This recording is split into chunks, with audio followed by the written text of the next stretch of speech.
రాజు ఒకసారి చూస్తే మనం అంటే సారా ఆడమ్స్ ఏవైతే వ్యాఖ్యలు చేశారో ఆవిడ ఈ దుర్ఘటన జరక్క ముందే చేయడం కూడా మనం చూసాం. అంటే ఆవిడ వ్యాఖ్యల్లో ఎంతో కొంత నిజం లేదని కూడా మనం చెప్పలేమేమో అనిపిస్తోంది. ఎందుకంటే ఆఫ్ఘనిస్తాన్లో కుట్ర జరుగుతోంది, అలాగే భారత్లో అంటే ఇండియాలో ఏదో మ్యాసివ్ గా జరగబోతోంది అని కూడా ఆవిడ వ్యాఖ్యానించారు. అలా జరిగిన రెండు మూడు రోజుల్లోపే ఈ దుర్ఘటన జరిగింది. అంటే నిజంగా కూడా ఇది చూస్తే విమానం 2 ఇంజన్లు పాడైపోవడం అవ్వచ్చు, జస్ట్ గాల్లోకి ఇలా ఎగరగానే అది కొంచెం సేపు కూడా జర్నీ చేయలేకపోయింది, వెంటనే పడిపోయింది. అంటే ఖచ్చితంగా ఏదో కుట్ర ఉంది అని కూడా ఒక మనకి కోణం ఉంది అని తెలుస్తోంది. మరి మీరేమంటారు?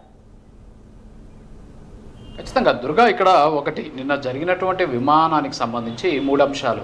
ఒకటి ప్రమాదమా లేకపోతే మానవ తప్పిదమా, మూడోది కుట్రకోణమా, వీటి మీద ప్రస్తుతానికి దర్యాప్తు జరుగుతుంది. అయితే ప్రస్తుతం ప్రైమ్ 9 న్యూస్ ఒక అంశాన్ని లేవనెత్తింది. ఇది ఏదో అలజడులు సృష్టించాలనో లేకపోతే ఉన్నవి లేనట్టు చూపించాలనో అనే ఉద్దేశం కాదు.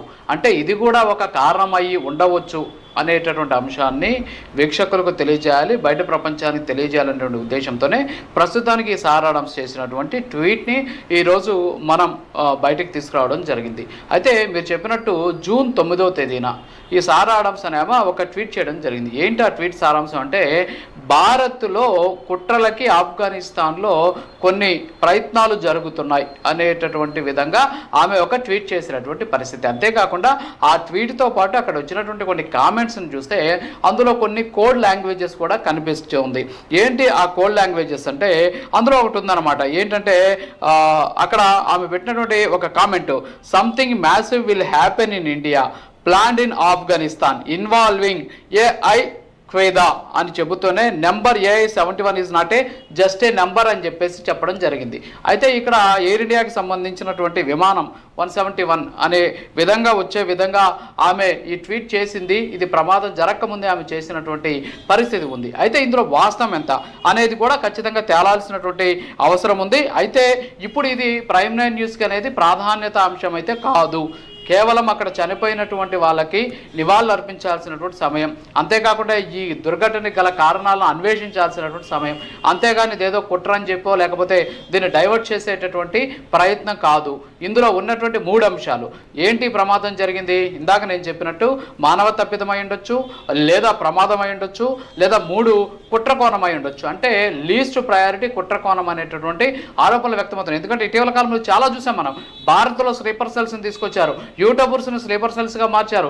ఇక్కడ ఉన్నటువంటి అనేక రకాలైనటువంటి రహస్యాలన్నీ కూడా ఇతర దేశాలకు, పాకిస్తాన్కి చేరవేసినటువంటి పరిస్థితి. సో ఇవన్నీ కూడా జరిగాయి. దీంతో పాటు మొన్నటి వరకు కూడా బిగ్ బ్రదర్గా ఉన్నటువంటి ట్రంప్ కూడా భారత్కి హ్యాండ్ ఇచ్చినటువంటి పరిస్థితి. సో ఈ విధంగా చెప్పాలంటే ఎవరు ఎప్పుడు శత్రువు, ఎవరు ఎప్పుడు మిత్రుడు అనేటటువంటి అంశం కూడా తెలుసుకోలేనటువంటి సిచ్యువేషన్. ఇప్పుడు ఈ అంశం వల్ల ఏంటి అంటే, ఎస్పెషల్లీ మన పక్కన ఉన్నటువంటి వ్యక్తి ఎవరు, మన చుట్టుపక్కల ఏం జరుగుతోంది అనేటటువంటి దాని మీద భారతీయులందరూ కూడా చాలా జాగరూకతగా ఉండాల్సినటువంటి అవసరం ఉంది. ప్రతి ఒక్కరూ కూడా చాలా అలర్ట్గా ఉండాల్సినటువంటి సమయం ఉంది. ఎందుకంటే ఎవరు ఎప్పుడు ఎలా ఈ కుట్రలకు పాల్పడుతున్నారో తెలియనటువంటి పరిస్థితి తలెత్తుతోంది. కాబట్టి ప్రతి ఒక్కరు కూడా అప్రమత్తంగా ఉండాలి అనేటటువంటి ఉద్దేశంతోనే ఈ అంశాన్ని కూడా మనం లేవనెత్తడం జరిగింది.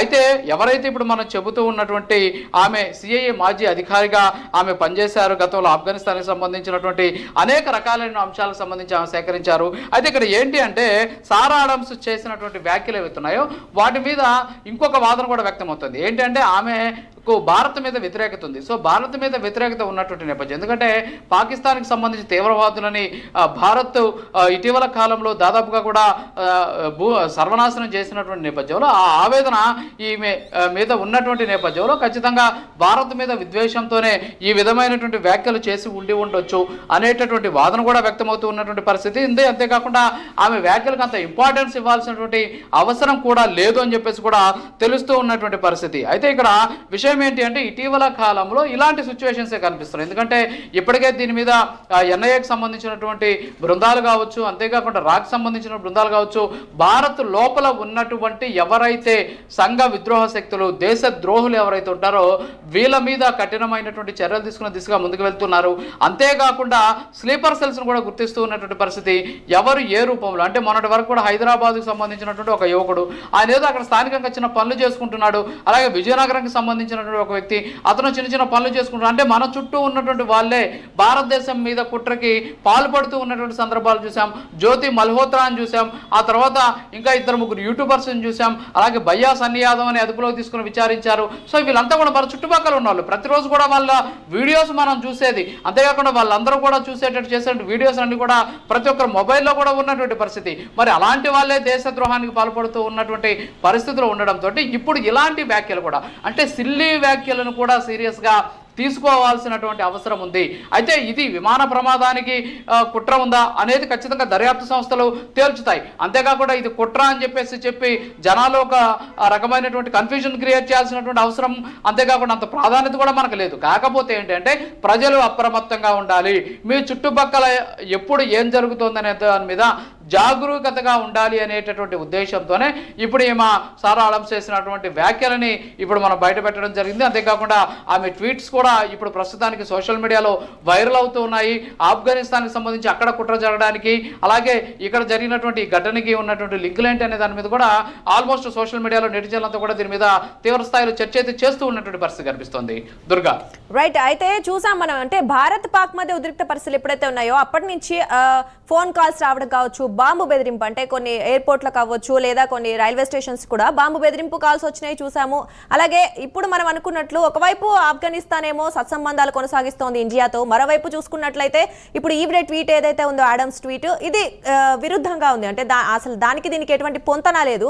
మరోవైపు అమెరికా కూడా మనకి పెద్దనలా ఉంటుంది, అన్నిట్లో కాపాడుతుంది అనుకున్నాం. బట్ ఇప్పుడు అమెరికా ట్రంప్ నిర్ణయాలు కూడా కాస్త వ్యతిరేకంగానే ఉన్నాయి. మరి ఈ నేపథ్యంలో నిజంగానే భారత్పై ఒక కుట్ర జరిగింది అని అనుకుంటే అసలు నిజంగా దీన్ని ఎలా ఎదుర్కోవాలి, మరి అధికారులు ఎలా స్పందించబోతున్నారు అనుకోవచ్చు? ఖచ్చితంగా దుర్గా, ఎందుకంటే దేన్ని కూడా అదే ఇందాక నేను చెప్పాను కదా, సిల్లీ అనే దాన్ని దేన్ని కూడా తీసుకునే దానికి అవకాశం లేదు. ప్రతిదాన్ని కూడా మనం చాలా సీరియస్గా తీసుకోవాల్సినటువంటి అవసరం ఉంది. ఎందుకు సీరియస్గా తీసుకోవాలి అంటున్నాను అంటే, ఎప్పుడు ఎక్కడ ఎలా జరుగుతుందో తెలియనటువంటి సిచ్యువేషన్లో మనం ఉన్నాం. రైట్, మీరు ఇందాక చెప్పినట్టు ఆల్రెడీ ఆఫ్ఘనిస్తాన్ భారత్ తోటి సత్సంబంధాలు కలిగి ఉంది. అక్కడ తీవ్రవాద భావజాలం కలిగినటువంటి ఒక వ్యవస్థ ప్రభుత్వాన్ని నడుపుతున్నప్పటికీ కూడా ఇటీవల పాకిస్తాన్తో జరిగినటువంటి ఈ ఉద్రిక్తత పరిస్థితుల నేపథ్యంలో ఆఫ్ఘనిస్తాన్ భారత్కి అండగానే నిలిచింది. అలాగే మీరు చెప్పినట్టు ట్రంప్ కూడా ఎప్పుడు భారత్కి పెద్దన్నలాగా, భారత్కి సపోర్టుగా, అలాగే మోడీ తోటి నా నిజమైనటువంటి అద్భుతమైనటువంటి చిరకాల మిత్రుడు అని చెప్పేసి రకరకాలైనటువంటి మాటలు చెప్పినటువంటి వ్యక్తి ఆ తర్వాత భారత్ మీద ఏ విధమైనటువంటి విషయం కక్కాడు అనేది కూడా మనం చూసాం.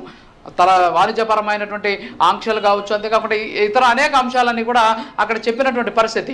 అయినప్పటికీ కూడా తర్వాత ఏం జరిగింది అనేది కూడా చూసాం. సో ఇప్పుడు ఈ అడమ్స్కి సంబంధించి ఎవరైతే ఆమె ఉన్నారో ఆమె చేసినటువంటి వ్యాఖ్యలు ఏవైతే ఉన్నాయో, పోస్ట్ ఏదైతే ఉందో దీని మీద ఖచ్చితంగా సీరియస్గా తీసుకోవాలి. ఖచ్చితంగా దర్యాప్తు సంస్థలు దీని మీద విచారించాల్సినటువంటి అవసరం ఉంది. మీరు ఇందాక అన్నట్టు ఎస్పెషల్లీ ఈ భారత్ పాకిస్తాన్ మధ్య ఉద్రిక్తతల నేపథ్యంలో ఎస్పెషల్లీ భారత్లో ఉన్నటువంటి అనేక విద్యా సంస్థలకు కావచ్చు, అలాగే మీరు చెప్పినట్టు విమానయాన సంస్థలకి, అలాగే ఎయిర్పోర్ట్స్కి కొన్ని బెదిరింపు కాల్స్ వచ్చాయి. ఆ బెదిరింపు కాల్స్ వచ్చినా మీ ఎయిర్పోర్ట్ని పేల్ చేస్తున్నాం అని చెప్పేసి.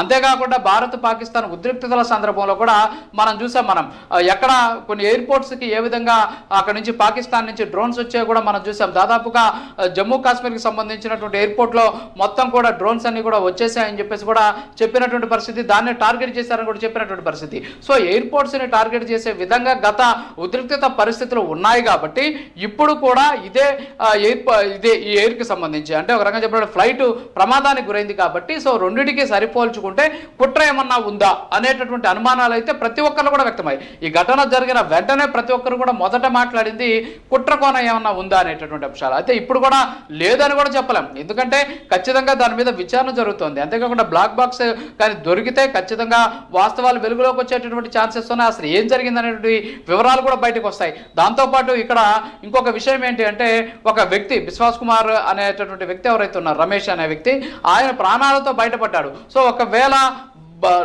ఫ్లైట్లో ఏమైనా జరిగిందా, కుట్రకి సంబంధించినటువంటి కోణం ఏమన్నా ఉందా, అక్కడ ఏదన్నా జరిగిందా, ఎవరైనా ఎక్కి కుట్రకి పాల్పడ్డారా అనేటటువంటి వివరాలు కూడా బయటకు వచ్చేందుకు అవకాశం ఉంది. ఎందుకంటే అందులో నుంచి ఒక వ్యక్తి ప్రాణాలతో బయటపడ్డ నిజంగా అదృష్టం అని చెప్పుకోవచ్చు. ఈ విచారణకు ఆయన కూడా చాలా కీలకంగా మారబోతూ ఉన్నటువంటి పరిస్థితి. సో కాబట్టి ఒకవేళ కుట్ర జరిగినా సరే కుట్ర అని బయటకు వచ్చేటటువంటి ఛాన్సెస్ ఉన్నాయి. లేదు ఇది అక్కడ ఉన్నటువంటి ఏదైతే విమానానికి సంబంధించి ప్రమాదం అయితే ప్రమాదంగా తేలేటువంటి అవకాశం ఉన్నాయి. ఒకవేళ పైలట్ అంటే మానవ తప్పిదం అయితే మానవ తప్పిదంగా బయట బయటపడేటటువంటి ఛాన్సెస్ అయితే ఖచ్చితంగా ఉన్నాయి. అయితే ఇక్కడ ప్రధానంగా ప్రతి ఒక్కరూ కూడా గమనించాల్సినటువంటి విషయం ఏంటంటే అంటే దాదాపు 149-150 కోట్ల మంది ఉన్నటువంటి హిందువులు ప్రతి క్షణం కూడా జాగరూకతగా ఉండాలి. మన చుట్టుపక్కల ఏం జరుగుతోంది, ఈ కుట్రలకు సంబంధించి ఎవరైనా అనుమానాస్పద